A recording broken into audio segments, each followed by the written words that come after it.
Pour cette saison, les temps forts dans le cadre de la résidence ont commencé avec le collège.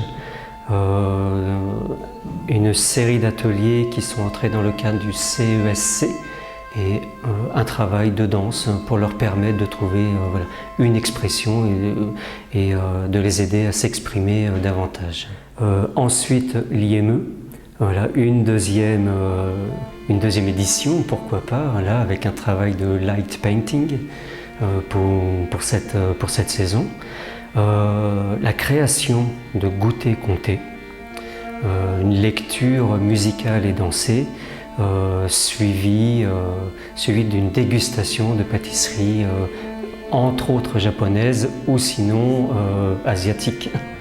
Présence d'artistes 2, puisque l'an dernier il y a eu la première et ça a très bien marché, et ça fait partie pour moi, comme pour l'an dernier, de cette volonté d'ouvrir la danse le plus largement possible, qui fait partie de la mission dans le cadre de la résidence, d'ouvrir différents univers, pas seulement celui d'Apax, même s'il est très présent, au public ternois.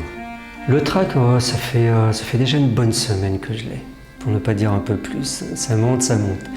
Mais néanmoins, et étrangement, je me sens tranquille.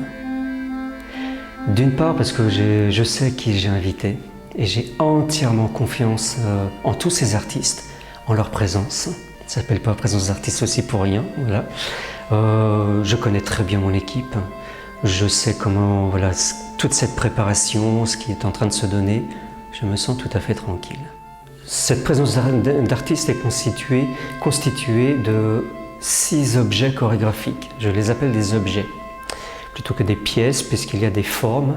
Je ne parle pas d'un format, puisqu'il s'agit principalement de solo ou de duo de 15 à 20 minutes, principalement 15 minutes plutôt, de formes différentes, puisque ça peut être une étape de travail, ça peut être une création, ça peut être une reprise, ça peut être une pièce en diffusion.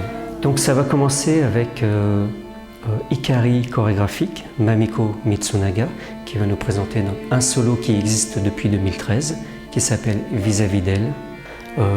Simultanément, 2 groupes iront voir en même temps 2 objets, mais qui seront différents. Une partie du public ne verra pas 2 objets, et vice-versa. Dans un des parcours, il y aura Estelle Chabretou et Anthony Doux. Anthony à l'accordéon, Estelle à la danse improvisée, on va dire, qui est un extrait de leur spectacle qui s'appelle Echo 528.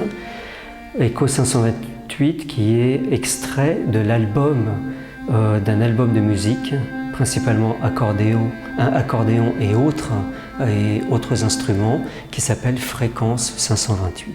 Suite à ça, le public, dans cette partie du parcours, le public découvrira une création que j'ai faite spécialement pour Motif Danse, pour cette association ternoise.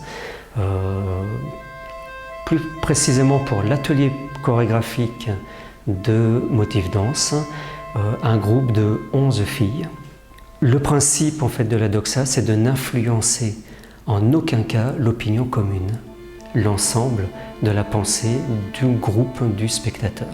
On passe au parcours qui est plutôt en parallèle, ces parcours qui font des visites de lieux différents du centre culturel. On me découvre, du coup, c'est toujours Apax Company, mais sous une autre forme, puisque là il s'agira de claquettes, une autre discipline proposée, pas que de la danse contemporaine du coup. Claquettes, puisque j'en suis danseur à l'origine, et je propose 3 petits numéros un peu dans le sens d'une découverte. Et le public va découvrir un autre solo masculin par suite, qui est celui de Eric Stiefâtre, d'une chorégraphie signée Nadine Beaulieu, compagnie Nadine Beaulieu, solo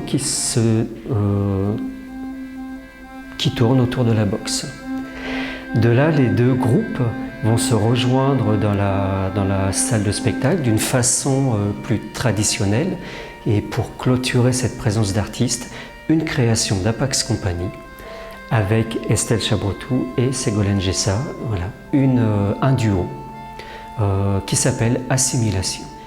Il y aura une troisième présence d'artistes. On ne peut pas s'arrêter là, aucunement. Voilà. 3 années de résidence, 3 présences d'artistes. Mais je ne dévoilerai pas ce qu'il y a, pas tout de suite. Attendons. Mais une présence d'artiste, oui. Je garderai un lien d'attachement, puisque mon histoire a commencé en 2001. Elle se poursuit vraiment de façon très concentrée sur les 3 ans de résidence. Mais cette histoire ne va pas se terminer là. Ça continuera après. Donc, le lien restera toujours.